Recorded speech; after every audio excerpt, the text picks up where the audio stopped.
Welcome everyone to this week's New Money. I'm Tracy Chang. As China undergoes a new round of economic upgrade, originality is seen as the vital factor to boost the transition. Today, we profile a private garment manufacturer in eastern China's Jiangsu province and find out how China's private sector is playing the hat trick to embrace the change. It's not that common to see so many hats in one place in China. But this festival celebrates hats. The guests are hat lovers, hat designers, and even the editor of a hat magazine came all the way from London. The host is Jianhua. He's been in the hat business for almost 20 years. I've known him for quite a while now, I think about 5 years. When he first started to tell me his dream of bringing millinery and a hat museum in China, I was very surprised, but now seeing his opening, I'm delighted to be here. Jianhua's hat company is headquartered in Nantong, about a 2-hour drive from Shanghai. The business makes 250 million yuan a year. Most of Sun's hats are sold in overseas markets because foreigners wear hats more often than Chinese. But the company also has 30 stores all over China. Sun's interest in hats is rare in China, but he's optimistic about the Chinese market.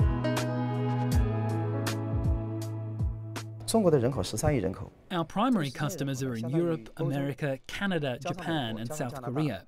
However, China has the largest population in the world, so I think the Chinese market for our business will be very large in the future. Sun worked for the sales department of a state-owned clothing company for 8 years after graduating from college. He mainly dealt with overseas clients, but says he just had too many of his own ideas that his employers wasn't interested in. He quit his job in 1996 and started his own company. Sun took orders for hats from overseas and then looked for local factories to produce them. The factories Sun found are what business insiders call OEMs, original equipment manufacturers. I noticed that those factories were really slow in their response and they didn't want to be innovative. I wasn't very pleased with that. And they said, "You think opening a factory is easy? Why not do it yourself?" Then I thought, yeah, why not? So I started my own factory. That was in 2000, and a year later China joined the World Trade Organization. Hundreds of small and medium-sized factories sprang up around that time to support the OEM market. China's export economy maintained an average growth of more than 20% in the first few years. That was the fastest pace the country had ever seen. Sun's factory was part of that eruption of exports. He was lucky to have the support of others in the industry.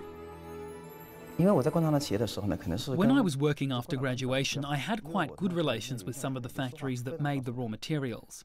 I was honest in my dealings with them, so they gave me lots of support when I started my own business. They told me, "You can keep the money first and use it to start your own business. It's okay to pay us back later." Sun was able to repay the supplier loans in 2 years. Between 1997 to 2003, over 60% of China's small and medium-sized state-owned companies began to privatize. The garment company that Sun's wife worked for was one of them. She took over the company after it was privatized in 2003. The couple later moved their headquarters next to each other. Sun and his wife helped each other. When his wife needs to promote her company's products, she borrows some hats from her husband. And when Sun needs to showcase his hats, he uses his wife's clothing to dress the models. Sharing resources and land helps Sun save money and invest more in his company.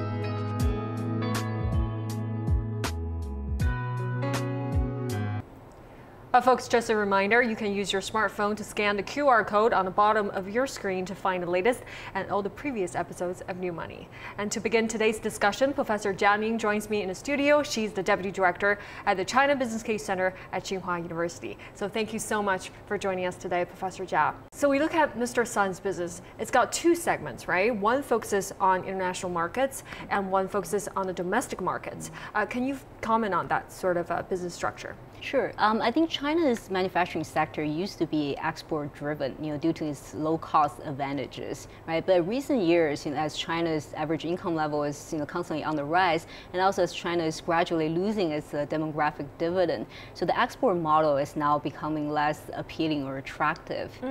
Let's actually take a look at the comparison of average labor cost among Asian countries, right? And as we can see, China is no longer a low labor cost country. Right. Its average labor cost is actually higher than many other Asian countries. And it's still rising pretty rapidly too. That's right. So we know hat business is not a high-priced item, right? So the margin is very sensitive to the production cost. So if the labor cost is very high, and also given the RMB has been constantly appreciating against US dollars and other foreign currencies, so the export market is becoming less attractive, right? So it's natural to be wanting to move back to the domestic market and focus more on the Chinese market, especially given the large consumption demand in this part of the world. But the challenge here is, in China, I think not that many people actually wear hats. It's an accessory, not a necessity. Like shoes or clothes, right? So I think in terms of market potential and the growth potential of the market, it's actually quite limited. I mean, for example, I don't really own any hat. So, Professor Jia, some entrepreneurs prefer the OEM model, but some, like Mr. Sun, actually prefer to set up its own manufacturing lines. Which one is better for startup companies? That's a great question, Tracy, but I think it really depends on where your core advantage is, right? So if you want to start up a hat company and you are a designer, so your competitive advantage lies in design, right? So in that sense, I think it makes more sense to actually outsource the production to a OEM partner. This is sort of a low-cost startup strategy because you don't have to invest heavily into the production lines, into the facilities. But and Xiaomi is another example of that, right? So Xiaomi positioned itself as an internet company, right? But it's not actually very good and experienced in offline manufacturing. So that's why all these Xiaomi phones are actually outsourced to the OEM partners, in terms of productions. But in contrast, if you have easy access, for example, to a wide pool of cheap laborers or to existing facilities and productions, then it probably makes more sense to set up the production facility at the very beginning. But it's probably really rare for a lot of startup companies to have a pool of cash and a manufacturing line waiting. Right. So starting up your own manufacturing line, that's sort of a heavy business model because you do have to incur a lot of capital expenditure up front. Right? And you have to depreciate all these assets over time. That's right. So like I mentioned in the video, so Mr. Sun, like a lot of other entrepreneurs, they actually become very unhappy at their current job. That's why they decided to leave the job and become a business owner themselves.